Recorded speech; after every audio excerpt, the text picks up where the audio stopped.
Salut à tous, j'espère que vous êtes bien. Dans cette vidéo, je vous présente un nouveau concept géométrique, c'est ce qu'on appelle le vecteur.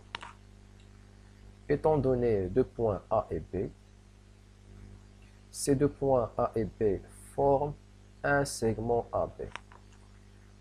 La définition d'un segment, comme vous savez, c'est une partie d'une droite AB illimitée de deux côtés. Alors, le segment, c'est une partie ou bien une tranche d'une droite illimitée de deux côtés. On dit que la droite AB est le support du segment AB. Alors, le support, ça veut dire c'est la droite que le segment est une partie de cette droite. La distance entre les deux points A et B, c'est la longueur du segment AB. Voici les deux éléments qui définissent un segment. Maintenant, si on ajoute en P une flèche, alors le flèche désigne un sens de A vers B.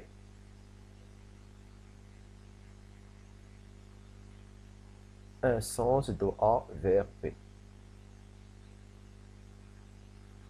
C'est-à-dire que le segment AB devient un vecteur.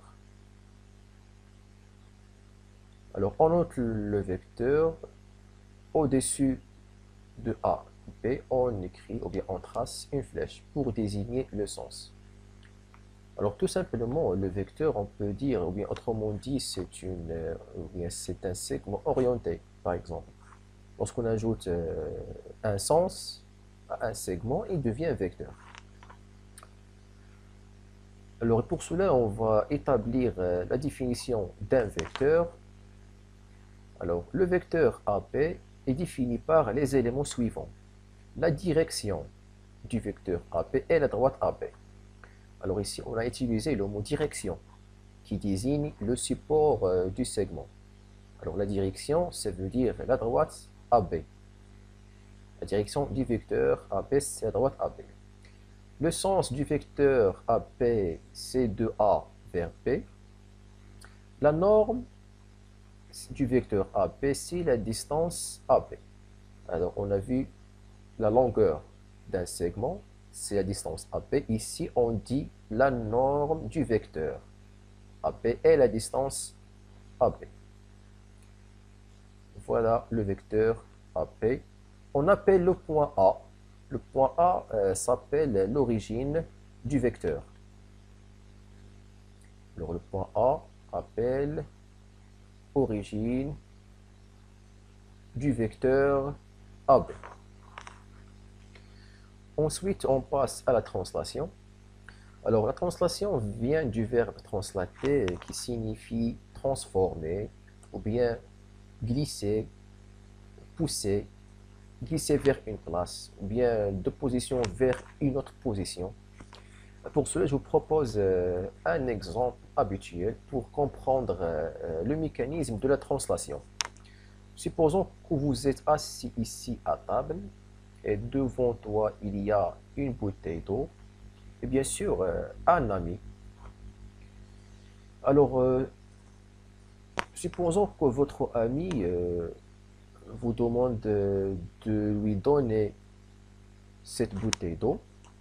Alors, qu'est-ce que tu fais pour cela? Tout simplement, tu glisses la bouteille vers lui ou bien tu pousses la bouteille vers lui. Alors, on dit qu'on a translaté, dans le langage mathématique, on dit qu'on a translaté la bouteille vers mon ami. Voilà le vecteur de cette translation. Ensuite, on passe à translater une figure géométrique. Alors, l'objectif, c'est de translater cette figure F par une translation de vecteurs donnés, par exemple, vecteur A'. Alors, on obtient la figure F'. On dit que la figure F' est l'image de la figure F par la translation de vecteur A'.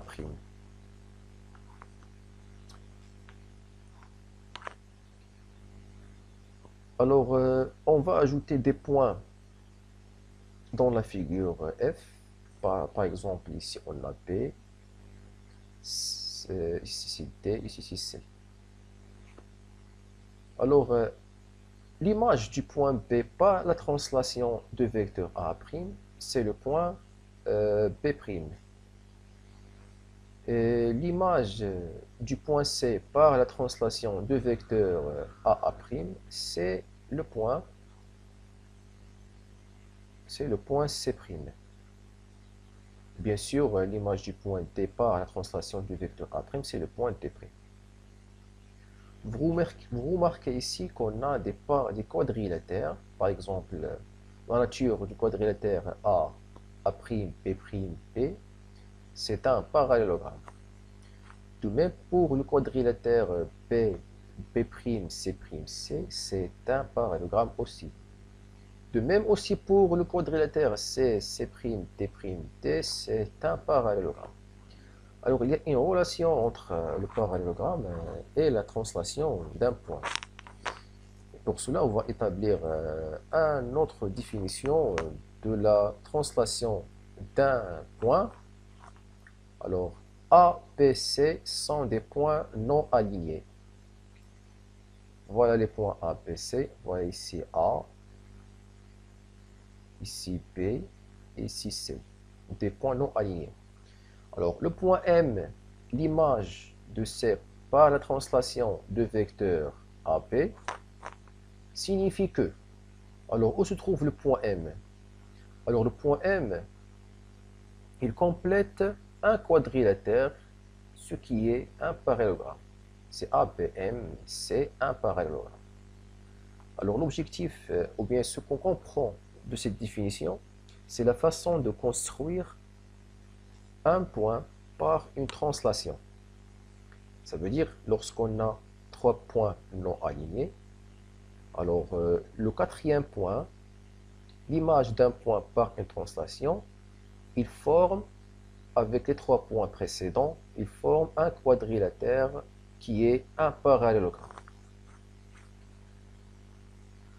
Dans cette remarque, on va voir lorsque les trois points sont alignés. Si A, B, C sont des points alignés, voilà A, B et C, des points alignés, appartiennent à la même droite. Alors, l'image du point C par la translation de vecteur AB. Voilà le vecteur AB, le sens de vecteur ABC de A vers B. Alors, l'image du point C appartient aussi à la droite AB. Ici, on n'a pas un quadrilatère. Ici, on n'a pas un parallélogramme. Ici, on trouve que les points alignés. Alors, où se trouve le point, ou bien l'image du C? Par exemple, on va le nommer point N. Alors, il va se trouver dans ce côté, parce qu'on garde le sens de la translation de A vers B, ça veut dire vers la droite. De même pour l'image du C, il se retrouve à la droite de C. Alors, tout simplement, on va mesurer avec un compas la distance AB et de mettre l'aiguille du compas sur C et vous placer avec le crayon du compas le point N. Par exemple, voilà la place du point N. Voilà N, l'image du C par la translation du vecteur AB. Ensuite, on passe à la translation des figures usuelles. Par exemple, l'image de la droite D par une translation donnée, c'est une droite D'. Bien sûr que D' et D sont des droites parallèles. Alors, l'image d'une droite D par une translation est une droite D' parallèle à D. Ici, on a un segment AB. L'image du segment AB par une translation donnée, c'est un segment A'B' de même longueur que le segment AB. Alors ici, on dit que la translation conserve les distances. Ça veut dire que la longueur du segment AB est égale à la longueur du segment A'B'. C'est ça ce qui signifie la translation conserve les distances. Alors ici, on considère I le milieu d'un segment AB. Alors I le milieu, ça veut dire IA égale à IP. Alors la translation, ou bien l'image du milieu d'un segment, par exemple, l'image de I, c'est I', l'image de A, c'est A', l'image de B, c'est B' par la même translation. Alors, qu'est-ce qu'on obtient? On obtient que le point E' reste le milieu, ou bien c'est le milieu de segment A'B'. Alors ici, on dit que la translation conserve le milieu. Soit un angle AOP et une translation donnée. Alors l'image de l'angle AOP par cette translation, c'est un angle A', O', B', tel que les deux angles ont la même mesure. Alors l'image d'un angle par une translation est un angle de même mesure. Alors ici on dit que la translation conserve les angles. Ça veut dire que lorsque AOP par exemple est égal à 30 degrés, alors son image, l'angle AO', A'O', P', aussi de mesure 30 degrés. Soit c'est un cercle, ici c'est C, un cercle de centre O et de rayon R. Par exemple R, le rayon de cercle C. Alors l'image de ce cercle est un cercle C' de centre O' et de rayon aussi égal à R. Alors l'image d'un cercle par une translation est un cercle de même rayon. Ça veut dire que les deux cercles ont le même rayon. Alors merci pour votre attention et à bientôt.